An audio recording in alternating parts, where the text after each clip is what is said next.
카메라를 찍으실 때요, 블랙박스나 아니면 기존 그러니까 카메라, 일반 카메라 또는 휴대폰 카메라 또는 망원경 카메라, 그건 감시용으로 제가 이렇게 얘기했었죠.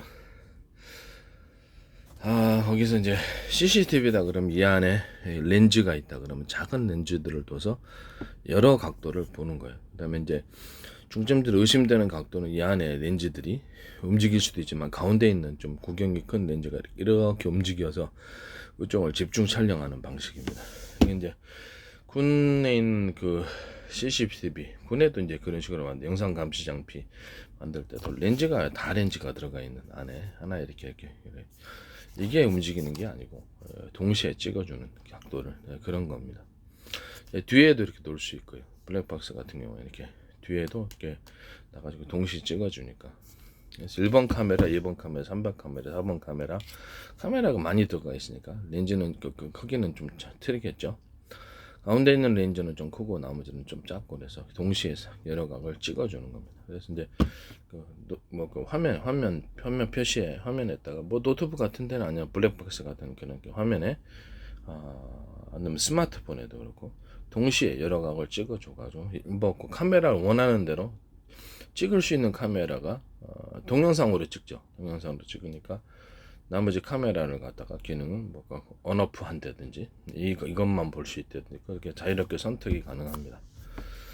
여러 화면을 한 화면에 표시해주고 그 중에 하나의 기술이 있는데, 우리가 사진 보면은 이렇게 어떤 여러 각도로 찍힌 것을 합성할 수 있습니까? 없습니까? 사진 합성할 수 있죠.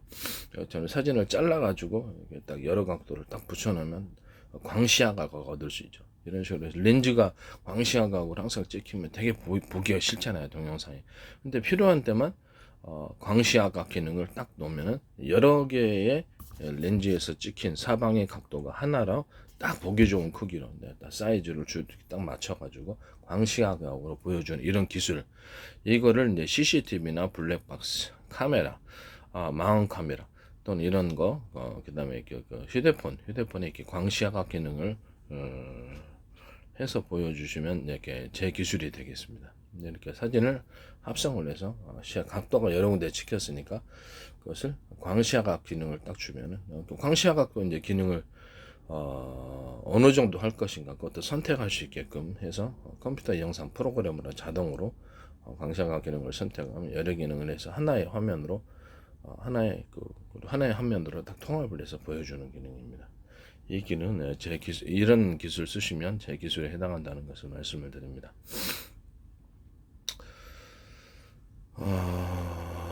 이거는 이제 의료 장비 같은데도 의료 장비 같은 것, 의료 장비 같은데 촬영하실 때 동시에 여러 각도를 이렇게 렌즈를 써가지고 촬영하실 수도 있지만 전파 방식으로, 전파 방식, 적외선 방식, 레이저 방식, 아니면 초음파 방식 이게 쏠 때 여러 각도로 동시에 쏴가지고 촘촘하게 쏴야 되겠죠.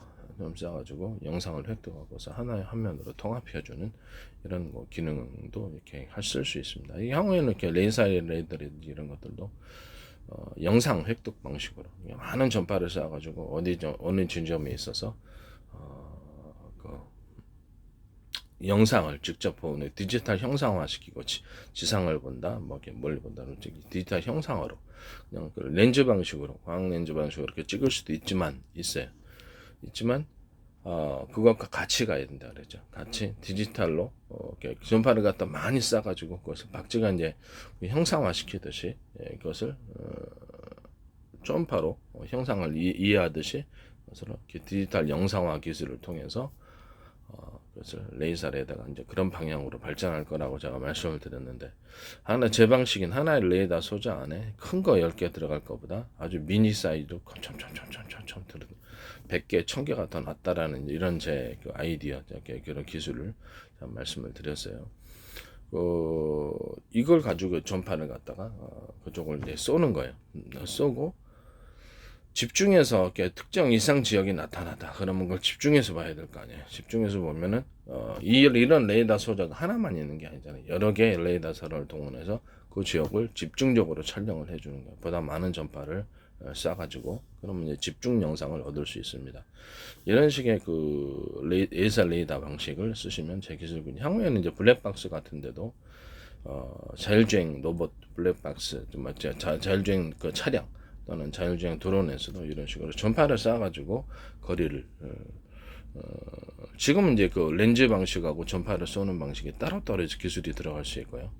전파를 쏴가지고 사방 각도로 쏴가지고 전파를 길이를 획득하고 그거는 좌표를 정확히 그 지점에 어떤 좌점에 뭐가 있으면 넓이가 어떻게 되면 무엇이라는 것을 이해하는 식으로 자율주행 차량, 자율주행 로봇이 또는 드론도 움직일 거라고 생각합니다. 공장 안에 어떤 물건이 있다. 자율주행 차량이다. 그러면 어떤 방식으로 하냐면 전 세계를 수천조 분의 1로 쪼개서 가로 세로로 쪼개서 1cm 단위로도 할 수 있다. 0.5cm, 0.1mm 등 수학적인 계산이니까 단순히. 그것을 해서 좌표를 숫자로 다 표시하고요. 숫자가 뭐 74, 뭐 5점 이렇게 표시하고 그거를 위로 1cm 단위나 10cm 단위로 적층을 해가지고 하늘에까지 올 수 있어요. 우주 영역까지 위성이 있는 부분까지 통제해서 할 수 있습니다. 위성이 수학적인 계산에 불과하니까 위성이 어디 고정 위성이 있고 이동위성이 어떻게 움직이는데 그게 어디 좌표에 있다라는 것을 수시로 시시각각으로 위성이 자기 위치를 파악하고 우리에게 그 위치를 보내줄 수도 있습니다. 자기 위치를 파악하는 방법은 자기가 어떤 지점이 있다라는 걸 항상 인식을 해야 되겠죠. 그래서 일단 위성 같은 경우에도 그렇고 드론도 어떤 비행체도 비행한다 그러면 항상 시시각각으로 프로그램을 해서 우리가 이렇게 내비게이션 그 속도를 알려주듯이 어떤 지점이 있다는 걸 알려주듯이 이 좌표 방식으로 내가 어디 좌표에 있다는 걸 항상 인식하고 적기가 나타나거나 목표물이 나타나면 전파를 쏴가지고 그것을 위에 있다 그러면 이런 식으로 각도를 삼각형에서 높이를 가 있는 좌표를 정확히 이해하는 거예요. 전파의 길이를. 전파가 반사하는 방식도 될 수 있지만은 제 방식인 전력을 이 정도의 전파를 쐈을 때 어느 정도 거리가 가더라는 이게 사전 계산 데이터 속에서 전파 닿는 지점. 그럼 그 안에 이제 변화를 보이잖아요. 그러면 이 부분에 대해서 전파가 정상적으로 안 나가겠죠. 부딪히니까. 그러니까 그 부분에 대해서 이렇게 그 거리를 인식하고 자신이 좌표를 인식해서 밑으로 전파를 쏴도 되지만은 어느 이렇게 처음 출발할 때부터 좌표를 인식하고 감으로써 어디에 있는 것을 정확히 이해합니다. 전파를 쏴도 되고 밑으로 그래서 높이까지 이해하고 어디에 잡혀 있다는 것을 사전에 정해놓은 사전 좌표 방식으로 해서 비교해서 자기 위치를 파악하고 자신을 중심으로 해서 목표물에 전파를 쏴가지고 자신과 이 물체 비행체다 그러면 적기다 그러면 물체를 대상물을 파악하는 방식입니다. 자신과 타를 자아와 타를 구분한다. 로봇도 이제 앞으로는 이런 방식으로 갈 것 같은데 로봇을 뭐 자율주행 차량이다 그러면 사람, 가로수, 그다음 보도블록, 그다음에 신호등 빨간불, 그다음에 뭐 이렇게 황색불, 노란 그다음에 뭡니까 초록불, 뭐 이렇게 이런 식으로 해가지고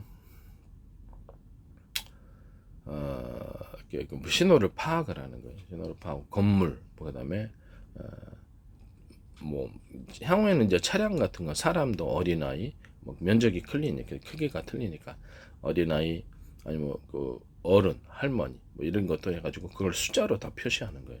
건물 숫자로 표시하고요. 이런 식으로 거기다 해서 이제 이렇게 이 맵 기능 그걸 했을 때 이게 나타났을 때 또는 우측길 좌측길 이렇게 해서 숫자로 표시해서 인식을 하는 거예요.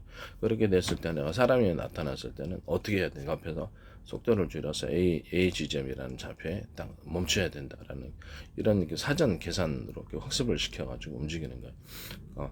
가로수가 있다. 그 다음에 보도블록이 있으니까 그쪽으로 침범하면 안 돼. 이동 가능한 경로와 가능하지 않은 경우 보도블록 침범 안됨. 이게 좌표가 써있지만 이 좌표로 넘어갈 수 없음. 이런 식으로 학습을 시켜줘. 이 좌표로만 움직일 수 있어요. 즉 이동 가능한 범위는 이쪽 도로와 이쪽 도로 보도블록을 제한 나머지 부분의 좌표야. 그럼 그쪽은 움직일 수 있어. 라고 차량이 이쪽으로 전파는 이제 360도로 쏘는 거죠. 수시로 차량이 이쪽으로 오니까 내가 이거를 이쪽에 좌로 움직여야 돼. 또는 좌로 움직였다 직진하면 돼. 이런 식으로 명령어를 주는 거예요.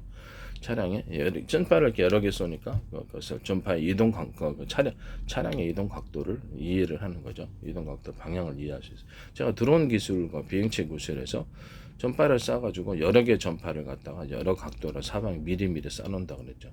그러면 이렇게 그 비행체가 어느 정도 시점 몇 분 후에 이쪽으로 이렇게 방향을 알 수가 있다고, 각도를 동서남북 방위 각도를 알고 시시각각으로 변하는 것을 이해하고, 이렇게 속도를 예측하는 거죠. 이 정도 거리에서 이 정도 딱 부딪혀, 이 전파에 부딪혔으니 어느 정도 속도를 갖고 있다.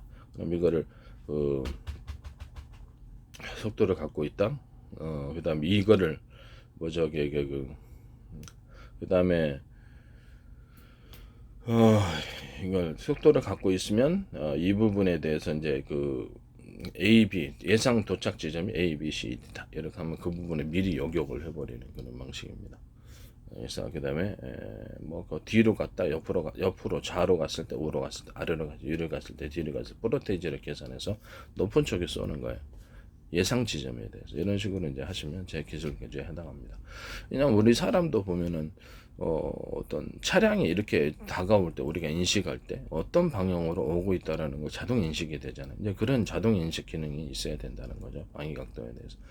그러면 그것을 이 드론이나 자율주행 차량이나 자율주행 로봇은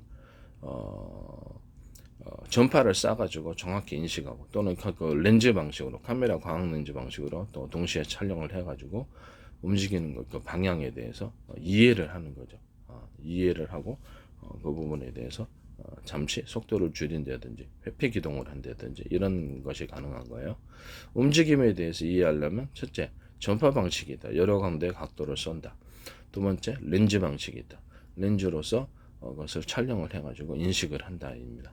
어떤 사람이 움직이는데 이쪽 지점으로 움직이고 있다. 그렇죠. 그러면 그 동영상 광학 렌즈 방식도 찍는 때 어떻게 돼야 되죠?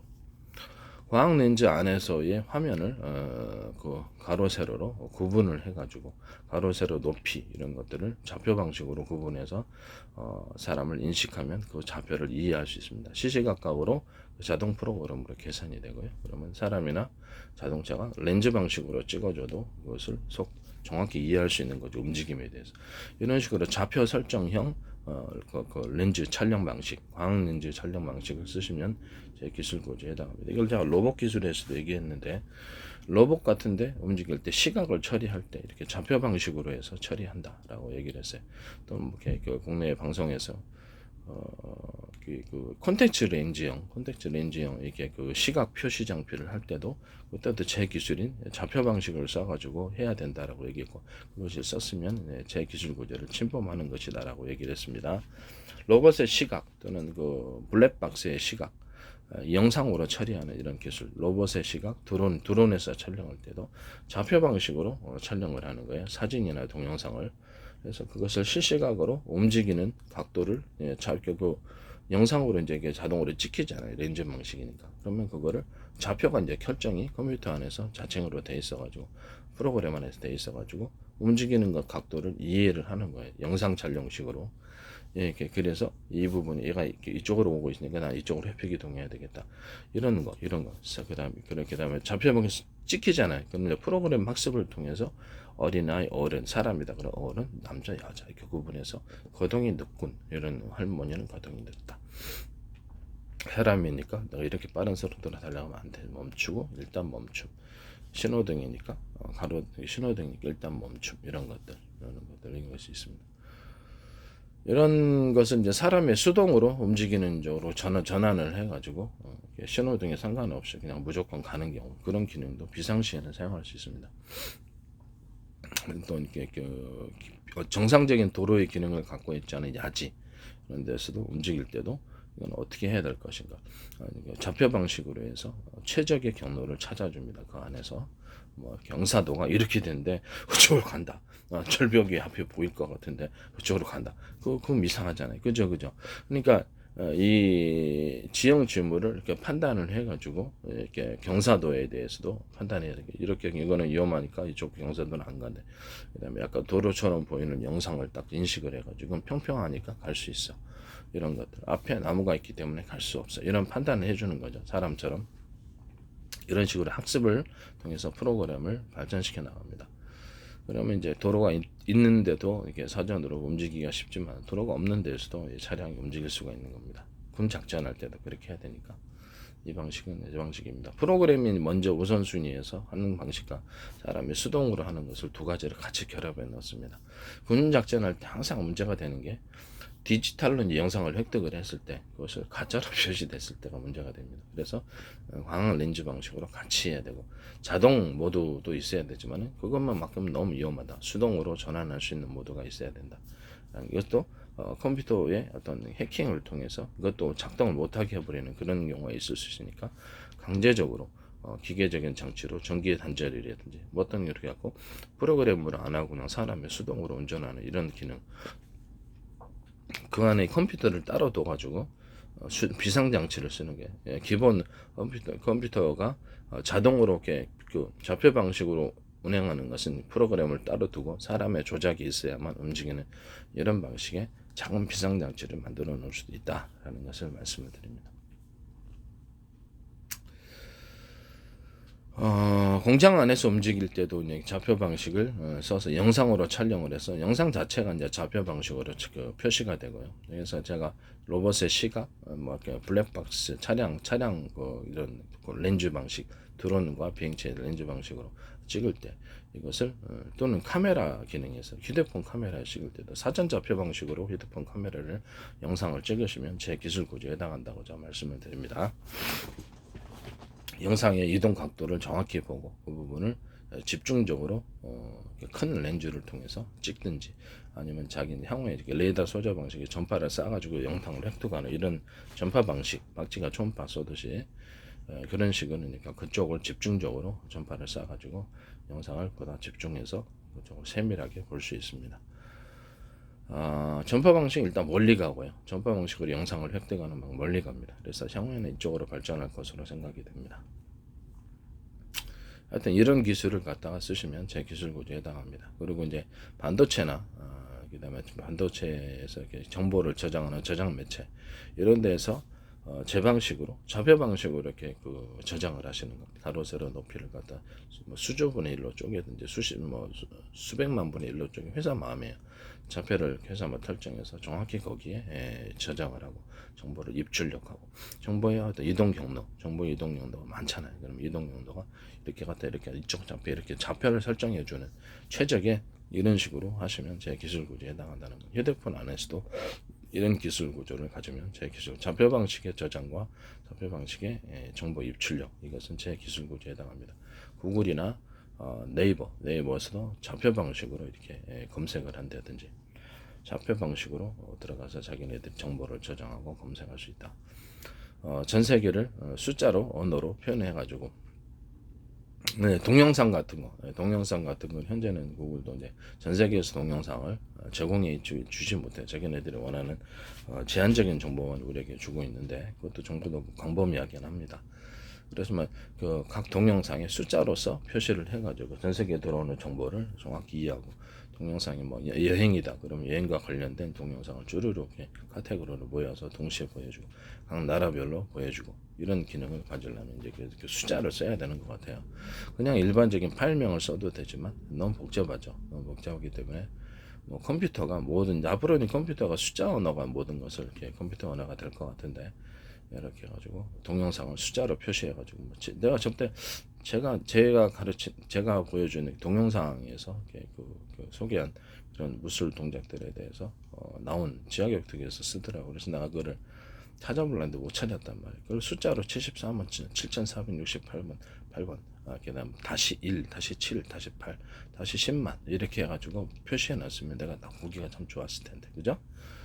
그런 방식으로 이제 동영상 저장 방식을 하시면 제 기술 구조에 해당합니다. 동영상과 사진, 문서, 숫자 방식으로 컴퓨터가 전 세계를 국제 언어로 표시해내서 국제 언어를 하나로 숫자로 통일하고 안녕하십니까 그러면 전 세계 공통 언어로 7468번이다. 한국 언어로는 2648, 일본 언어로는 4688, 중국 언어로는 3456, 미국 언어로는 6578 이런 식으로 각 나라 언어로 프랑스 언어로는 좀 8688 이런 식으로 가는 거죠.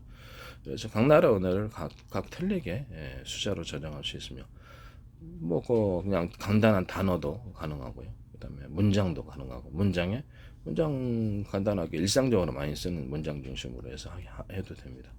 그래서 이게 그런 좀 아야 어여 이뭐 그다음 우리나라는 가나다라 마바사 이런 이게 기초 단어들 모든 그 문장 그 단어와 문장의 기초가 되는 이런 단어 이런 그 철자 이런 것들을 영어는 A, B, C, D, E, F, G 뭐 이런 식으로 되겠죠. 그것도 숫자로 표시합니다.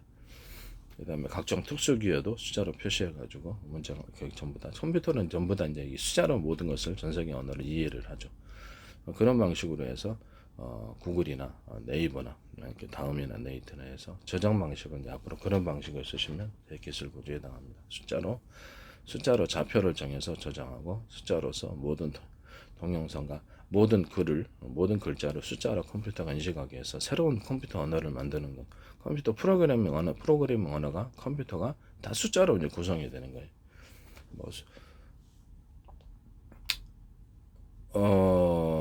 뭐, 이렇게, 일도, 그냥 숫자로, 그냥 계산기는 원래 이제 뭐, 숫자는 전 세계 공통 언어잖아요. 그죠? 숫자는 전 세계 공통 언어니까, 1 플러스 곱하기 1 더하기 1 곱하기 1 곱하기 3, 뭐, 이렇게 7 더하기 몇, 이런 식으로 하는 거, 이건 다 공통 언어란 말이에요. 나누기, 빼기, 더하기. 이런 것들은 그대로, 언어하고 틀리게 구분해가지고, 거기다가 이제, 별표를 찍어준다든지 이런 것은 그냥 계산이야 이런 식으로 나오는 거죠. 그 방법은 많습니다. 이런 식으로 하시면 됩니다. 아니면 가로 기능을 쳐준다든지 뭐 이런 것도 될 수 있고요. 컴퓨터는 그 가로나 별표 같은 것도 숫자로 인식을 합니다. 그때는 특별한 표시 장치를 뭐 표시 장치를 만들어내면 되죠. 이거는 몇 번이야. 그러니까 숫자로 계산하는 거구나. 이건 숫자를 의미하는구나. 이렇게 해서 특정 것도 숫자로 다 표현할 수 있어요. 컴퓨터는 모든 걸 숫자로 인식을 하게 됩니다. 이것이 컴퓨터 언어가 되고 프로그래밍 언어가 됩니다. 프로그래밍 할 때도 그렇죠. 숫자를 써가지고 가버린 프로그램. 그럼 제가 새로운 프로그래밍 언어를 만들어낸 건가요? 그렇죠. 전 세계 국제 언어를 숫자로 표시하고 각 나라 언어도 숫자로 표시해서 정확한 번역이 가능하고 컴퓨터는 AI는 일일이 학습할 필요가 없습니다. 숫자만 외우면 됩니다.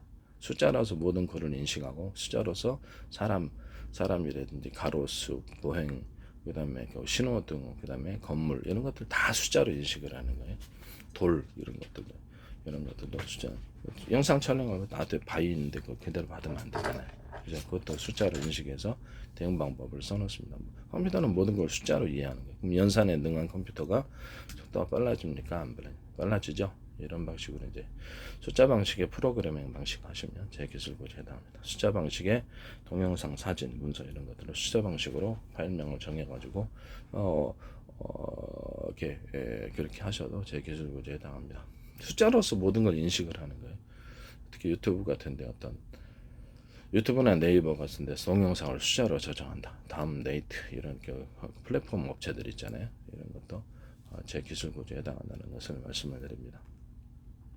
한글 같은 데도 한글도 마찬가지입니다. 숫자 방식으로 정보를 저장하고 입출력하고 숫자 방식으로 좌표를 정해가지고 정보를 입출력하는 이런 방식은 제 기술 구조에 너무 기술 구조가 뛰어나니까 터치 스크린 할 때도 제가 삼성에서 꼭 보면 제가 하시던데 터치 스크린 같은 데도 기존의 터치 필름이 아니라 안에를 좌표 방식으로 가로 세로 수십만 분의 1 또는 수백만 분의 쪽하고 좌표로 인식을 하고 위로 적층을 해가지고 똑같이 좌표 방식으로 해서 터치를 하면 그 부분에 이제 어느 지점까지 터치가 됐는지 이런 터치를 압력을 측정하는 장치 삼성에서 터치 패널에서 쓰시더라고.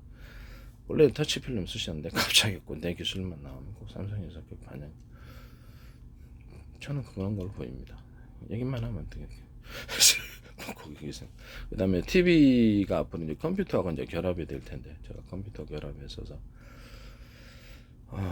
케이블 TV 업자다 그러면 케이블 TV 업자는 어떤 업자나 자기가 이렇게 인터넷 선이 있고 자기네들 선이 있잖아요. 그럼 선이 있으면 동영상 유튜브처럼 동영상을 구성해 주는 거예요. 갖고 화면을 200 몇십 개 채널이 있다, 100 몇십 개 채널이 있다 그러면 그거를 유튜브 방식으로 쭈르르르 동영상이 어디서 틀어주고 있는지를 보여주는 거예요.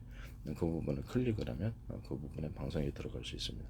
저는 그것을 네이버처럼 플랫폼으로 만들어 가지고 다양한 종합 포털처럼 케이블이 구성을 합니다. 구성을 해서 각종 광고도 유치할 수 있고 각종 뭐라 그럴까 그 마이크로소프트가 될 수도 있겠죠. 마이크로소프트는 아무래도 데스크탑 컴퓨터에 강하니까 컴퓨터하고 이제 TV가 결합되는 방식이 가장 저는 적합하다고 보는데 그럼 마이크로소프트가 자체적으로 검색을 할 수 뭐 종합 포털식으로 만들어 갖고 광고도 유치하고 뭐 그다음에 홈쇼핑도 하고 뭐 다양한 기능을 채팅도 하고 전화번호도 부여하고 이런 식으로 아마 들어갈 수 있으리라고 저는 생각합니다. 저는 그것과는 상관없이 케이블 사업자가 자기들 포털식으로 운영을 하고요. 화면을 이렇게 유튜브 동영상처럼 쭈루루루 다 보여주는 방식 화면을 소비자가 그것을 언어 음성 인식이나 아니면 조작기기 그 조작기기를 뭐 리모컨이 됐든 아니면 이제 이렇게 노트북처럼 생긴 노트북 키보드를 쳐야 되니까 아무리 인터넷 결합 이렇게 키보드 있어야 돼요.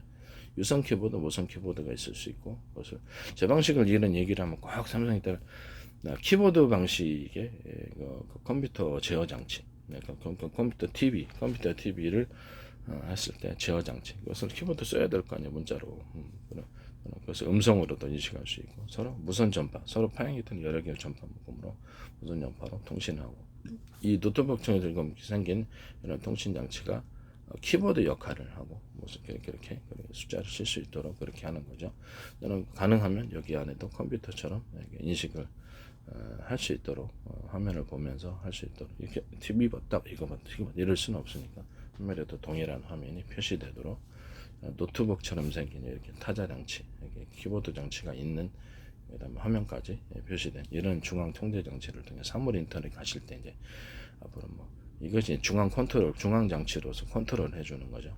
TV 가전 조명 보일러 뭐 이런 식으로 이렇게 냉장고 뭐 이런 식으로 하는 거죠. 히터기 이렇게 해서 등록된 그 다음에 CCTV도 통합을 해가지고 CCTV를 보는 영상을 여기서 보거나 이것을 연동해가지고 TV에서 CCTV를 화상 채팅 방식으로 해서 수십 개를 20개를 한꺼번에 보는 우리 집에도 8개 정도 달아놨는데 그것을 DVD를 통해서 보통 4개 8개 단단 말이에요. 그러면 이게 모니터 그 이상 갔을 때는 어떻게 회사가 된다니 그 이상 갔을 때는 가까운 모니터가 다 있어야 되나 그렇지 않죠. 그러면 CCTV를 유선으로 일단 결합해주는 유선 포트가 있어야 되는 거예요. 줄을 꽂아가지고 지금의 DVD 방식이 아니라 수십 개를 한꺼번에 꽂아서 그것을 노트북 컴퓨터를 관리하는 컴퓨터 꽂으면 화상 채팅 방식으로 여기 각 CCTV에 들어온 영상을 표시해 줍니다. 유선 쪽으로 무선 CCTV가 있어서 유선 거리가 이제 각각이잖아요. 그러나 제 방식의 서로 파형이 된 여러 개 전파 묶음 그 중에 하나는 비밀번호 인식 코드 전화번호 부여 방식으로 CCTV를 정확히 인식해야 되니까 1번 카, 2번 카, 3번 카, 10번 카, 30번, 550번 카메라 이렇게 있을 수 있잖아요. 카메라고 회사 내 그것을 인식을 해가지고 무선으로 통합을 해서 그러니까 제 방식의 라우터 방식 소형 라우터들이 무선 통신을 담당하는 소형 라우터들이 새끼들이 많은 거예요. 그다음 위에 상위에 보고하는 구조가 되어 있고요. 그다음에 고장 날 때를 대비해서 몇 개가 더 예비로 있고 이런 식으로 최종 사령부도 2개인데 하나는 그냥 예비용으로 있고 고장 났을 때를 대비해서 그래서 이렇게 상위에 보고하는 구조는 최종 사령부, 중간 사령부, 일선부들 이렇게 숫자가 많아요. 무선 통신을 담당하는 애들이 숫자가 많은 거예요. 이런 방식을 무선 통신 기기를 쓰시는 거예요. 이거 쓰시면 이제 기술 구조에 그 기능이 이 노트북에도 노트북 컴퓨터 같이 중앙 통신, 사물 인터넷 하는 가정용이다. 그러면 가정용에서도 보통 몇 개는 있을 수 있잖아요. 건물 가진 분들도 있으니까 그것을 같이 CCTV 또 현관 비디오를 같이 통합시켜 줄 수 있는 겁니다. 이것도 제 기술 구조에 해당합니다. 블랙박스도 거리가 멀지만은 블랙박스하고 나하고 이렇게 그 스마트폰으로 연동해가지고 블랙박스에서 아파트 지하층에 있는데 내려가게 이렇게 찬다. 사람이 접근했다. 사진과 동영상을 보내고 비상벨을 보낸다. 그럼 내가 눌러서 화면 키면 그 블랙박스에서 보낸 영상을 내가 보는 거 사람 보고 스피커로 여기서 경고해 주는 데지. 그런 식으로 블랙박스에다 스피커 기능을 제가 주는 걸 제가 말씀을 드렸죠. 그래서 여기서 경찰차처럼 이렇게 얘기해주면 빵빵거리는 거 한계가 있는 게가 있거든요. 답답해. 그래서 소리쳐갖고 앞에 보행자 아래라든지 이런 것들을 할 수 있는 이렇게 대응할 수 있도록 이런 거 블랙박스 만드시면 제 기술 구조에 해당합니다. 블랙박스와 스마트폰 연동해서 화상 영상을 자기 집안에서도 볼 수 있고 멀리 떨어져서도 본다든지 이런 기능은 블랙박스. 그다음에 현관문 비디오나 현관에 자기 있는 CCTV하고 연결해가지고 인터넷상으로도 가능한, 인터넷을 통해서 할 수도 있고요. 이게 인터넷을 통해서 근처에 와이파이가 있으면 되지만 자체 방식으로 블랙박스하고 서로 파행했던 여러 개 전파 묶고 멀리 가거든요. 자체 방식으로 처리하는 이런 기술을 쓰시면 제 기술 구조에 해당합니다. 기술 도둑질에 해당하게 되겠습니다. 블랙박스하고 결합, 현관문 비디오와 CCTV, 현관문 비디오와 내 스마트폰과 연동. 이것은 그러면 현관문 비디오를 갖다 이 노트북처럼 생긴 이거 중앙 통제 장치에서 현관문 비디오 연결해갖고 이쪽하고 영상을 저장하고 있다가 나한테 보내줄 수도 있겠네요. 스마트폰도 여기에 등록이 되고요. 스마트폰이 여기도 등록이 돼서 전파를 나한테 쏴줄 수 있는 일정 거리 안에서는 그 전파가 도달하는 거리는 다 가능하겠죠. 일정 거리 안에서 그러니까 방 안에 있는데 현관에 나가 계실 때 내가 휴대폰 딱 봐가지고 아래층까지 내려가기 힘들잖아요. 휴대폰 딱 봐가지고 딱 영상을 여기 사람이 와 있네. 그럼 누구네 그런 것을 현관문 비디오나 CCTV를 통해 동시에 볼 수 있는 중앙 통제 장치, 키보드가 달린 중앙 통제 장치가 이걸 다 하는 겁니다. 앞으로는 이렇게 여러 방식으로 사물 이렇게 컴퓨터, TV와 결합된 것을 통제할 때 버튼 방식이 있을 수 있고 버튼 방식 그것도 같이 쓸 수 있어요. 노인네들이 있으니까. 그래서 이것은 잘 모를 때가 있으니까 버튼 방식으로 그냥 하게끔 해주는, 같이 결합을 해주는 거예요. 두 가지를. 하나는 노트북 컴퓨터처럼 생긴 그런 거, 키보드나 중앙 통제 장치를 달린. 이거 내가 이렇게 하면 또 삼성도 또 똑같이 따라하려나? 삼성에서 제 기술 많이 쓰신 것 같아요. 그러니까 서로 파행했던 여러 개의 전파 묶음을 가지고 하나는 드론 50대, 드론 1000대 했을 때 이렇게 비밀번호, 인식코드, 전화번호 부여 방식으로 드론을 구별하고 그쪽만 통신을 해야 될 거 아니에요.